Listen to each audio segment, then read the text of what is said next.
A cabeça dele estava arrebentada por dentro. É isso que a veterinária que trabalhou no caso da Orelha falou sobre ele.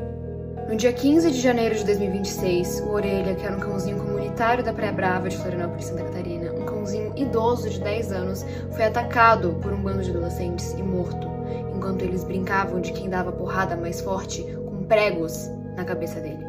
Depois de ser agredido na praia a pauladas por 4 adolescentes de classe alta em Florianópolis. E o nome de cada um deles. Eu não posso colocar a foto deles aqui porque eles são menores de idade, mas eu posso colocar um nome sim e deixar claro que eu nunca mais vou esquecer do rosto de cada um e eu nunca mais vou esquecer do nome de cada um. O que vocês puderem compartilhar sobre a Orelha, não precisa ser esse vídeo, mas o que vocês puderem compartilhar, compartilhem. Não deixem esse assunto morrer, vamos fazer isso chegar nas grandes mídias e vamos fazer com que a Orelha tenha a justiça que